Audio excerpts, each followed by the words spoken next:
আমাদের তো বিয়ে হয়েই গিয়েছে বলা চলে, জাস্ট কাগজের একটা ফর্মালিটি বাকি আছে। বিয়ের প্রলোভন দেখিয়ে ওনার সাথে জোরপূর্বক যৌনকর্মে লিপ্ত হন। উনি ওনাকে বারবারই প্রেশারাইজ করতে থাকেন বিয়ের করার জন্য। আজকের যে ভিকটিম ওনার সাথে একই বিশ্ববিদ্যালয়ে পড়ালেখা করেছেন এবং ওনাদের বিশ্ববিদ্যালয়ের একটা অ্যালামনাই প্রোগ্রাম হয় বাংলাদেশ চীন মৈত্রী সম্মেলনে। তো সেখানে একসাথে যাওয়ার পরে ওনারা ওখানেই ওনাদের পরিচয় হয়। তার আগেও ছোট ভাই বড় ভাই ছোট বোন হিসেবে পরিচিত ছিলেন। তারপরে ওখানে যাওয়ার পর ওনাদের একটা সখ্যতা গড়ে ওঠে এবং ওনাদের দুজনের মধ্যেই মোবাইল নাম্বার আদান প্রদান হয় এবং ওনাদের মধ্যে একটা বন্ধুত্বপূর্ণ সম্পর্ক গড়ে ওঠে। তো যেহেতু আমাদের যে আসামি আব্দুস সামাদ মৃধা, উনি একজন নিজেকে সিঙ্গেল হিসেবে পরিচয় দেন। উনি বলেন যে ওনার ওয়াইফ মারা গিয়েছেন বলেন, পরে আবার বলেন যে ওনার ওয়াইফ ডিভোর্স হয়ে গিয়েছে, উনি খুবই সিঙ্গেল, খুবই কষ্টে জীবনযাপন করছেন। এইভাবে আমার ভিকটিমকে খুবই প্রলুব্ধ করে, ইমোশনালি ব্ল্যাকমেইল করে। আমার ভিকটিম একদমই পরবর্তী ওনার হাজব্যান্ড যেহেতু মারা গিয়েছেন, উনি একজন বিধবা নারী, সেক্ষেত্রে উনি পরবর্তী আর কোনো জীবনসঙ্গী হিসেবে নিতে চাননি, যেহেতু ওনার ছেলে মেয়ে আছে, সবাই অধ্যয়নরত আছেন। তো সেই ক্ষেত্রে থেকে উনি জীবনে আর কাউকে জড়াতে চাননি। কিন্তু এই আসামি আব্দুস সামাদ মৃধার কারণে ওনার প্রলোভনে এবং ওনার প্রতি এমনভাবে বিশ্বাস স্থাপন করে যে উনি বাধ্য হয় ওনার পরিবারকে জানাতে এবং ওনার মাকে বিষয়টি অবগত করেন এবং পরিবারকে জানানোর পরে ওনার পারিবারিকভাবেই ওনার সাথে একটা বিয়ের কথাবার্তা হয় এবং উনি এই বিয়ে করবেন এই মর্মে বিশ্বাস স্থাপন করেন এবং উনি নিজেই যে পরিবাগে শাহবাগ থানাধীন পরিবাগে একটি বাসা ভাড়া নেন সেখানে এবং ওখানে কিছু ফার্নিচারও উনি কিনেন যে আমরা সংসার করব, বিয়ে করে কোথায় উঠবো, বিয়ে করে এখানে উঠবো, সেইটা উনি ভিডিও কলে দেখান। বিভিন্নভাবে ওনাকে বলেন যে হ্যাঁ তুমি আসো আমার সাথে, বাসার বিভিন্ন ফার্নিচার লাগবে, এটা সেটা কিনতে হবে, তুমি আসো ওখানে। এবং আমার বাদিনী বেশ কয়েকবার যায়।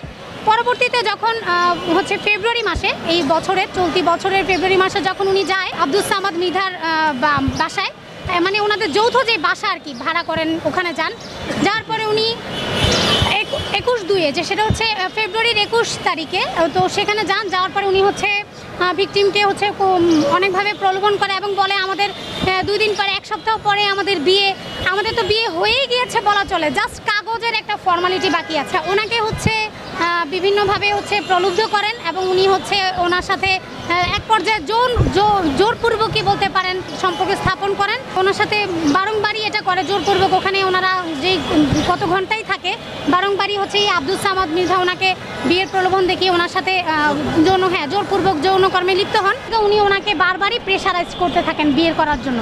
কিন্তু তারপরে ওনার একটা ওখান থেকে ইগনোরেন্স দেখা যায় এবং উনি ধীরে ধীরে বেশ কিছুদিন সম্পর্ক রাখার পরেও উনি ধীরে ধীরে আস্তে করে এখান থেকে সরে যান এবং উনি ওনার পরিবারকে বিভিন্নভাবে হুমকি ধামকি দেন যে উনি বিয়ে করবেন না, ওনার এই সমস্যা সেই সমস্যা, অনেক কিছু সমস্যা দেখান।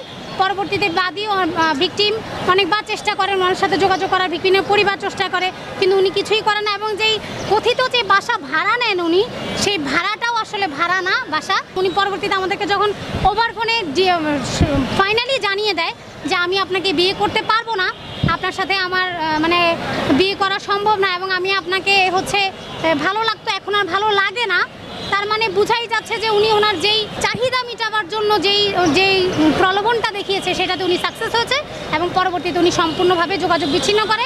তখন আমরা থানায় যাই এবং মামলাটি দায়ের করার চেষ্টা করি, কিন্তু থানার কর্তৃপক্ষ আমাদেরকে বিজ্ঞ আদালতের কাছে মামলাটি দায়ের করার জন্য আমাদেরকে বলেন। ভিকটিম বাসা যাওয়ার পরে ওনাকে বিয়ের বলতেছেন যে 1 সপ্তাহ পরেই তো আমাদের আনুষ্ঠানিকভাবে বিয়ে হবে, অলরেডি তো আমাদের বিয়ে হয়েই গেছে, যেহেতু কথাবার্তা আমাদের মধ্যে হয়ে গেছে। সুতরাং এই প্রলোভন দেখিয়ে ওনাকে একাধিকবার ওনার সাথে শারীরিক সম্পর্ক গড়ে তোলেন। পরবর্তীতে যখন কিছুদিন গেল উনি বারবার ওনাকে বিয়ের জন্য প্রেশার দিচ্ছিলেন, কিন্তু এই বিয়ের বিষয়টা উনি অ্যাভয়েড করতে থাকেন।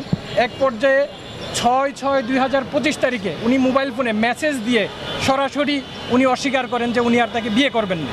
এই পরিস্থিতিতে এই ভিকটিম আসমা শহীদ উনি লোকজনকে নিয়ে 5/10/2025 তারিখে ওনার সাথে বসেন। ওনার সাথে বসলে উনি একই কথা বলেন যে উনি আর বিয়ে করবেন না। পরবর্তীতে আমরা বাধ্য হয়ে ওনার বিরুদ্ধে 6/10/2025 তারিখে বিজ্ঞ নারী শিশু ট্রাইব্যুনাল নং 8-এ ওনার বিরুদ্ধে মামলা দায়ের করি। নারী শিশু নির্যাতন দমন আইন 9-এর খতে এটা বলা আছে যে আপনি যদি কাউকে বিয়ের প্রতিশ্রুতি দিয়ে শারীরিক সম্পর্ক করেন, পরবর্তীতে যদি আপনি সেটা বিয়ে না করেন তাহলে সেটা ধর্ষণের মধ্যেই পড়বে। এই ধারার শাস্তি হচ্ছে 7 বছরের কারাদণ্ড।